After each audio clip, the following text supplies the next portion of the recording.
Okay, so Sensei is currently running an event where they're asking content creators to post a video for Gemini, Cain, Abel, and then provide some commentary for the battle, etc. So here's my entry to that event, and also I would like to take this opportunity to just kind of tell you guys something that you may not actually know about Gemini can able, but also just knights in general. And that's kind of the timing of when they release their skills, because I'm sure a lot of you already know it's very important for you to attack first in this battle, and that's kind of why a lot of the good allies are the ones such as Ferocious the Fastest Wind, where they increase your haste or speed stats to make sure you are launching attacks ahead of ahead of the enemies, etc. But just in general, all of the knights in this game release their skills at different timing. And if you actually know when a knight would be able to release their skill and what effect that would then have on the opponent, then you will actually have a very good chance of achieving much better result by tweaking the placement of your characters. And that's exactly what I'm going to show here in this video, where I'm actually going to play the same battle twice with the exact same team but different placement. Just one simple swap of the knight Gemini can able into a different position, and you will see a dramatic difference that will make in this battle. All right, so this stage is a trial stage. Where you are facing up against some really strong knight. You have Roshi here, who's very strong with interruptions, etc. You have Pope Xion, who is able to essentially just control one character throughout the entire battle, the character directly opposite him. Then you have Ikigoklo's best character in the game for sure. Then you have Babel, who is normally not the strongest character, but when paired up with Ikigoklo, that's actually a pretty terrifying combo with all of the burns, etc. And then lastly, this character, even though not in the game, he is another top tier character. His name is Suiko, I think that's his name. And he is able to offer a lot. He's able to heal the team or protect the team, and he's able to inflict control effect by freezing the opponent. So he is a very, very good character. And the right way for to beat this stage is to really control him so that he is not able to unleash his own control skills, etc. And that should be the right team for you to go, or the right placement for you to go. But like I said, I'm going to show you a bad placement first, just to so you know the difference by actually swapping out the position of Gemini Cable. So I'm first going to place Gemini Cable in the middle, where he's just facing off against someone, not Suiko. And now what you'll see is Suiko at 5 seconds in. So if you can read the time at the top, this is 125. So just 5 seconds into the battle, he is able to launch attack, which basically now is going to freeze the enemies on the left hand side. And basically, this is actually quite annoying. Normally, it actually should have been freezing all three. However, obviously, I do have Sirius here to kind of knock off the effect on this, so it's only able to freeze one.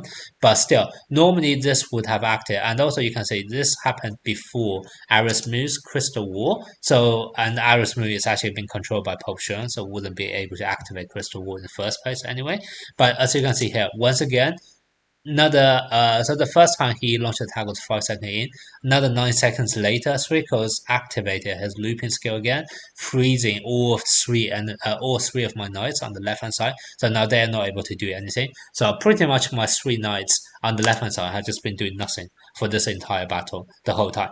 And you would then see this battle quickly goes very badly for me because the enemy just kind of wiping out my right hand side one by one, whilst my left hand side just frozen and not doing anything.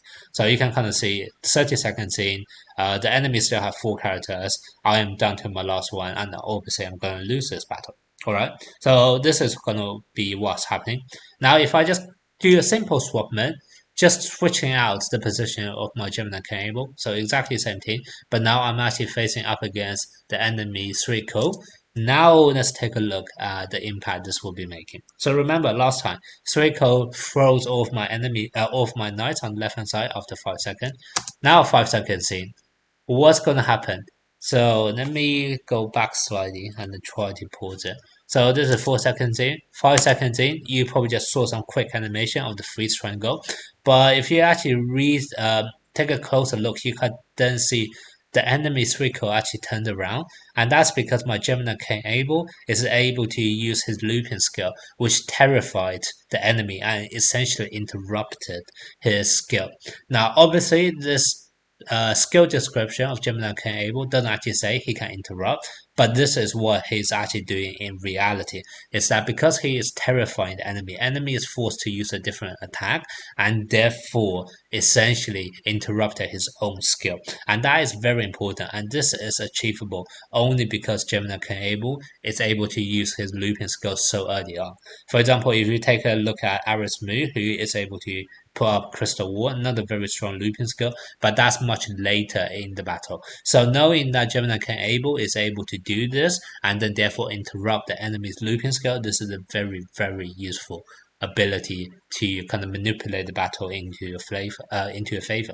So now if we keep on looking, so 5 seconds in, Gemini Cable have controlled the enemy, and now the enemy is another 2 seconds later. I think the effect of that Terrify wore off, so you don't see that kind of status mark above him anymore.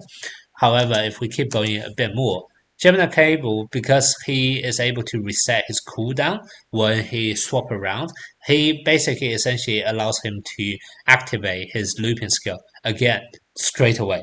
So now, if essentially you see the enemy Suiko have just been terrified back to back twice. And that's basically what's going to happen here. And now if we keep watching, what happens here is that fine. Another few seconds later, he's out of terrifying, which is fine. And then what happens again? He's been terrified again. Because what happened? Gemini K will switch back between his two characters, his two faces, and now every single time when he switch, he's able to reset his cooldown, and therefore he's now going to be able to terrify the enemy again. So now you already see 14 seconds in, the enemy has been terrified 3 times back to back, and Nishri just doing nothing the whole battle. And this is kind of how you are then able to effectively just lock out a character completely from the very beginning. And now you can see, last time I was losing the battle when the enemy still have 4 characters in. Now with a simple change of placement, I won the battle 22 seconds in with all of my 5 knights still surviving. And that is the importance of surviving, and that's how you can also play Gemini K able to its maximum potential.